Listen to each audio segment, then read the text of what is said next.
Kevin Durant. You made an honest push to go pick up Kevin Durant. Now another team that I would like to say that did a very good job. I like to say that Toronto did a good job of keeping their people at home. Keeping DeMar DeRozan at home, signing him to a 5-year, $139 million deal. Very good job of picking up that guy and making sure that he stays at home.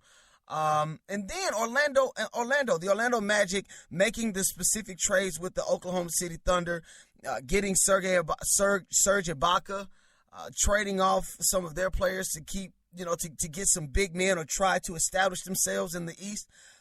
Good job, I would say, but still, all in all, they have a long way to go. Then, of course, you sign DJ Augustine to a 4-year, $29 million deal. Signing, just all in all, I like the way that free agency is going right now. Now, I'm not going to go that deep right now because I will save all of this for my final thought. I really want to point out something in my final thought because I've seen a lot of people have some choice words with how the NFL, not the NFL, but the NBA is just throwing the money at all these people, and deservingly so. I don't think Timothy Mozgov should be getting $64 million for 4 years. I don't see how Matthew Dellavedova, I can't see how he gets 4 years, $38 million. You know what I'm saying? So I can understand that. But it is what it is. And of course, we got to address the major elephant in the room, Alpha Male. What are your thoughts of KD going to Golden State next season and leaving Russell Westbrook behind? Yes. So this is what I was so amazed at this. I'm not even going to lie. I honestly thought in my hardest of hearts that Kevin Durant was going to stay at home at Oklahoma City and really make it work. I was more so surprised. I was not angered by the decision. I'm not mad at the fact that he went to Golden State. I thought that it was interesting. I didn't think that he would join that team. If anybody, I thought that he would possibly either go to the New York Knicks, mainly because, of the close ties to Carmelo Anthony. There was also, speculation that Boston was making a serious push for him, having David Ortiz tweet you, making, Tom Brady wearing your jersey, wearing a Celtics jersey with your number on it. So a lot of teams were making adequate pushes to get Kevin Durant. I just did not see the Warriors getting him. I swear on everything. I could have even seen the Spurs picking him up. Swear on everything. I could have seen the Spurs picking him up. But for the Warriors to pick him up, that was a big surprise for me. Mainly because you lost to these guys. You lost a 3-1 series lead to these guys, and you go and join them. That was a major surprise to me. I'm not mad at it. Like I said, I'm just surprised at them. I can't see how a lot of these, analysts are, I have the uttermost no respect for him. He traded, save it. Just save it. You know what I'm saying? It's a business at the end of the day. Kevin Durant obviously did what he felt was necessary. He felt what was right for he and his family, and that's just his decision. You can't get mad at the guy for making a business decision. If whatever job that you're in, if you had an opportunity to be successful to the utmost potential of success at your specific field, and your job said that you had to go elsewhere, would you say, no, I'd rather stay here and compete with wherever? No, you're going to stay. You're going to go, and you're going to go where the money is. You're going to go where the best opportunity is to win. And I can't knock the guy for that. And I'm going to get into all of that. Trust me in my final thought. I'm telling you, you guys are definitely going to like my final thought. Little Bighorn, I think you got one more question. What you got, player?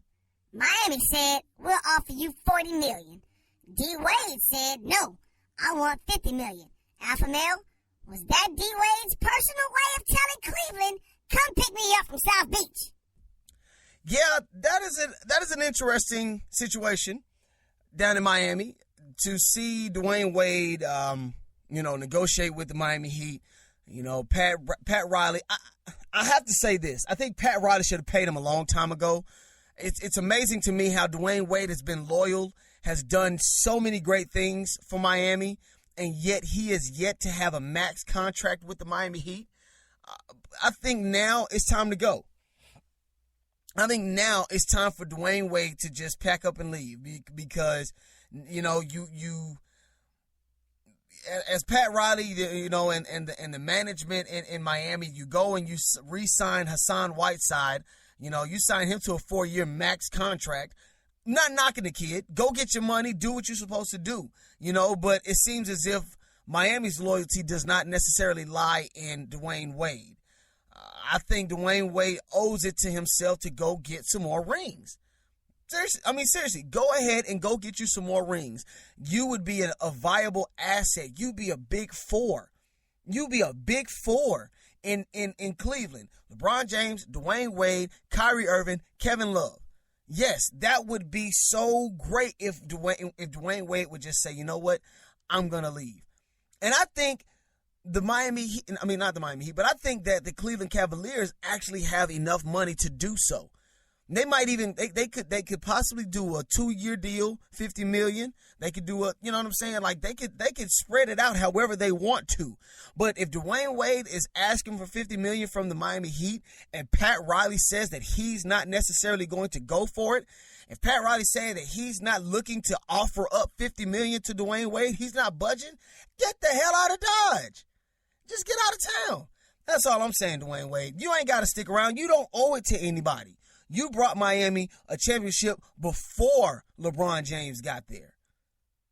They owe you. That's all I'm saying. You know what I mean? But that's all that is about that, man. It's so much more with this free agency stuff, and I'm going to make sure that I keep all of you guys posted on the free agency stuff as best way as I know how, because I'm telling you, it's a lot of stuff going on. I mean, when you got players like Bradley Beal, 5 years, $130 million, you know what I'm saying? Like, it's a lot of guys that's getting paid. Jordan Clarkson, 4 years, $50 million.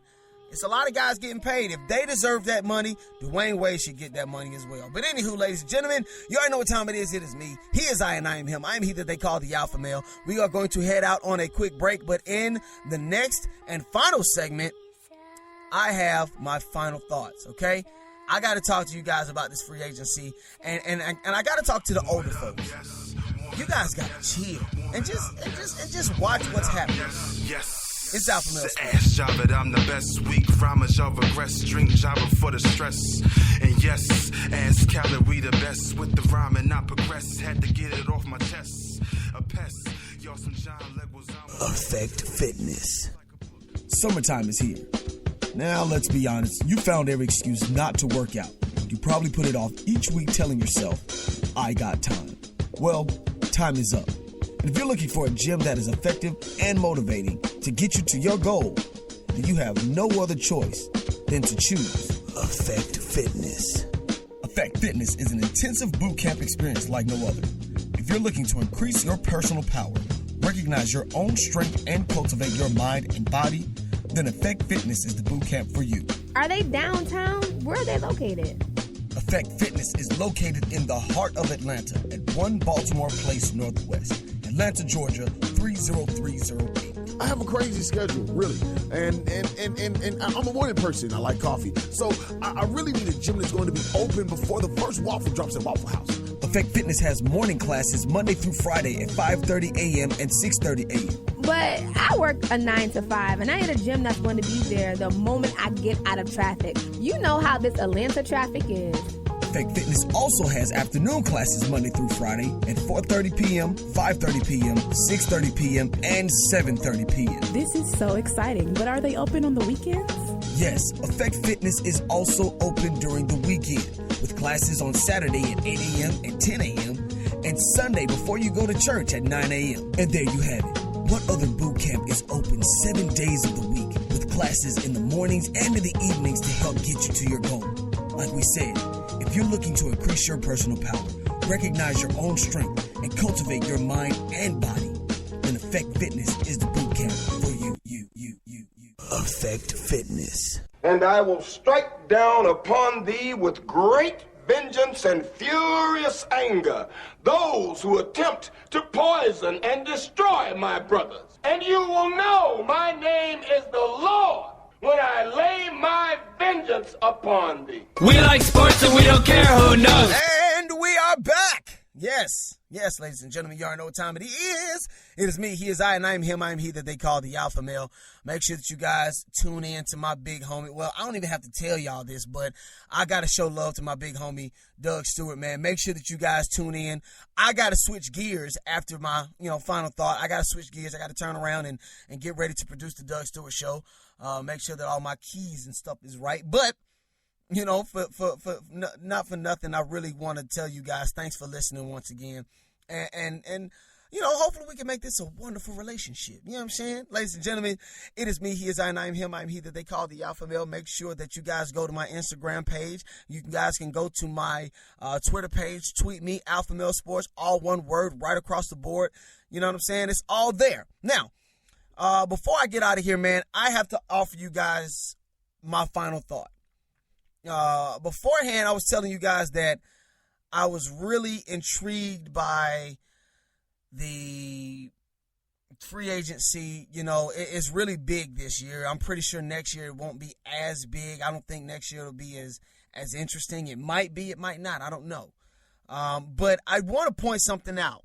I've heard a lot of people say something. Well, I've heard a lot of this phrase being spoken a lot, which is called ring chasing or chasing rings. You know what I'm saying? A lot of these superstars are moving and aligning themselves with other teams or matching up with other powers in order to get rings or in order to get championships. And I don't see anything wrong with that. I've heard a lot of people say that that you mess up your integrity, you mess up your I wouldn't say lineage, but you mess up your history or whatnot, and I don't think that's necessarily true. And here's why I say that.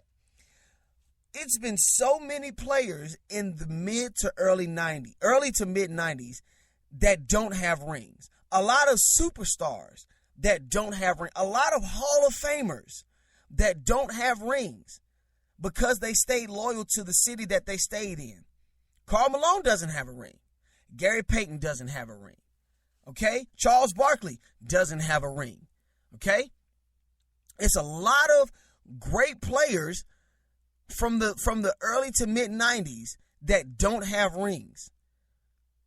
And that's simply because they didn't align themselves up to beat that one son of a SOB, that one guy that kept them from a championship, Michael Jordan. He was the one person that kept a lot of players from winning a championship. When the Bulls went on their reign of terror, he was the one that kept a lot of teams away from getting championships. Majority of the people that I named faced Michael Jordan in the finals and could not get it. I'm just saying, man, it would only make sense that that you align yourself up with the right people. We can even point out another one. Alonzo Mourning. He didn't win a finals until his final year in basketball. He was with Dwayne Wade and Shaquille O'Neal. He needed two other superstars to help him. But if you remember, he was in the early to mid 90s and they didn't win the finals. Not Karl Malone. I already said Karl Malone, but even down to Patrick Ewing and the New York Knicks. A lot of those guys, they were superstars, but they did not win it. And I don't see anything wrong with the guys nowadays. Kevin Durant, LeBron, and yes, even LeBron James. And I was the hardest on LeBron for leaving Cleveland. The reason why we were so hard on LeBron for leaving Cleveland, because he was the hometown kid. He owed it to Cleveland. So that's a different case. But anybody else who decides to move, to go elsewhere, to choose to go somewhere, to decide to line up with someone to help themselves or get them in a better position to win a championship, more power to you. I don't blame you for it. If anything, I applaud it. If anything, I advocate for it because that helps you and that makes basketball that much more interesting. You got the Knicks. I think they almost have a power four. Derrick Rose, Carmelo Anthony, Porzingis might even become a superstar at some point, and you got Joakim Noah. They plan on competing. You're possibly going to get a power four in Cleveland.